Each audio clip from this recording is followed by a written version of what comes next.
নমস্কার বন্ধুরা, আমি জ্যোতির্ময় আর আপনাদের স্বাগত নতুন আর একটা ভিডিওতে। রিসেন্টলি পিএম মোদি একটা হিস্টোরিক অ্যানাউন্সমেন্ট করেছেন। তিনি বলেছেন এবার থেকে ভারতের নিউক্লিয়ার পাওয়ার সেক্টরে প্রাইভেট কোম্পানিগুলিও এন্ট্রি করতে পারবে। এই জিনিসটা কেন আমি হিস্টোরিক বলছি সেটা তো ভিডিওর পরে আপনারা জানতে পারবেন। আপনারা যদি বাইরের দেশগুলিকেও দেখেন তাহলে একটা জিনিস দেখতে পারবেন যে আমেরিকা বলুন, রাশিয়া, ফ্রান্স এরা কিন্তু বাইরের কোম্পানিগুলোকে তাদের নিজস্ব পাওয়ার সেক্টরে তাদের নিজস্ব নিউক্লিয়ার পাওয়ার সেক্টরে এন্ট্রি করতে কিন্তু নর্মালি দেয় না। এই জিনিসটা একদিক থেকে যেমন ভালো, এর কিন্তু কিছু ড্রব্যাকও আমরা দেখতে পাবো। আর আজকের এই ভিডিওতে এই বিষয় সম্পর্কে সবকিছু যা খুঁটিনাটি আছে তা আমি আপনাদের সাথে শেয়ার করব।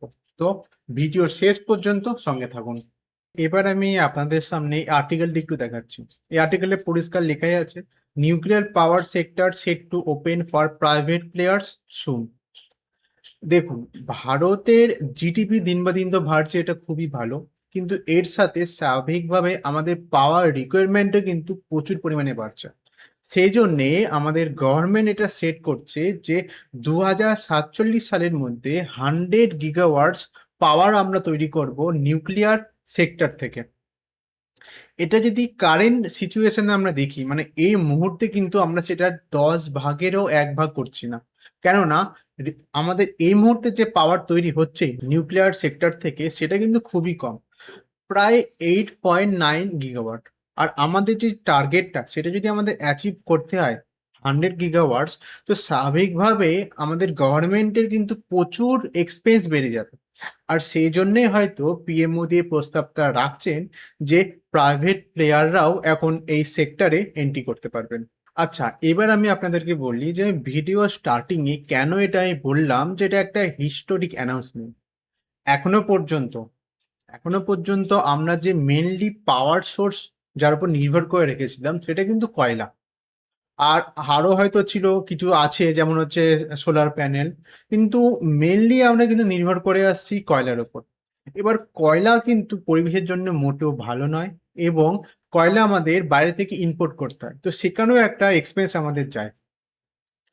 আর যে আমাদের এনার্জিটা এখান থেকে যে তৈরি হচ্ছে, মানে যে কারেন্টটা তৈরি হচ্ছে সেটাও কিন্তু ইকো ফ্রেন্ডলি হয় না। এর ফলে প্রচুর কার্বন ইমিশন হয়, যেটা পরিবেশের জন্য একদমই ভালো না। আর এখানেই আসে আমাদের নিউক্লিয়ার প্ল্যান্ট। নিউক্লিয়ার পাওয়ার থেকে আমরা যে কারেন্টটা পাবো সেটা কিন্তু তুলনামূলকভাবে অনেক ক্লিন হবে, এবং তা অনেক কস্ট এফিসিয়েন্ট হবে। আমি আর একটা ছোট্ট উদাহরণ আপনাদের দিচ্ছি। যদি আমরা 100 গিগাওয়াট পর্যন্ত পাওয়ার তৈরি করতে পারি নিউক্লিয়ার প্ল্যান্ট থেকে, তাহলে কিন্তু আমাদের এই ডোমেস্টিক যে বাড়ি ঘর বলুন, এখানে যে আমাদের কারেন্টের বিলটা আসছে সেটা কিন্তু অনেকটা কমে যায়। বিভিন্ন অ্যানালিটিসদের মতে এই কারেন্টের বিল যদি আপনাদের ধরুন 10,000 আসে, সেটা কিন্তু কমে প্রায় 1 থেকে 2,000 হয়ে যাবে, যেটা কিন্তু খুবই কম। আপনারা একবার রাশিয়ার দিকে যদি দেখেন, সেখানে কিন্তু মেনলি যে কারেন্ট আসে, মানে মেনলি যে পাওয়ার তৈরি হয় সেটা কিন্তু নিউক্লিয়ার থেকেই হয়। তো সেখানে কিন্তু কারেন্টের দামও প্রচুর কম হয়। কিন্তু আমাদের যে টার্গেটটা 100 গিগাওয়াট, এটা 2047 সালের মধ্যে যদি কমপ্লিট করতে হয়, সেখানে কিন্তু ভারত সরকারকে ইনভেস্টমেন্টের প্রচুর পরিমাণে দরকার হবে, যেটা আমি একটু আগে বললাম। এবার এখানে যদি মানে প্রাইভেট সেক্টরে যদি এন্ট্রি না করে, তাহলে কিন্তু আমার যে গোলটা আছে সেটা কিন্তু মানে অ্যাচিভ করতে আরো বেশি টাইম লেগে যাবে। আর সেই জন্যেই পিএম মোদি এই জিনিসটাকে অ্যানাউন্সমেন্ট করেছে। আর ডিসেম্বর মাসের 1 তারিখে একটা বিল পেশ করতে যাচ্ছেন, যেটার নাম হচ্ছে দ্য অ্যাটমিক এনার্জি বিল। এই বিলের মধ্যে আরো ডিটেলসে থাকবে যে প্রাইভেট সেক্টরগুলো এই এন্ট্রি পাচ্ছে, আর আরো কিছু তথ্য এর মধ্যে থাকবে।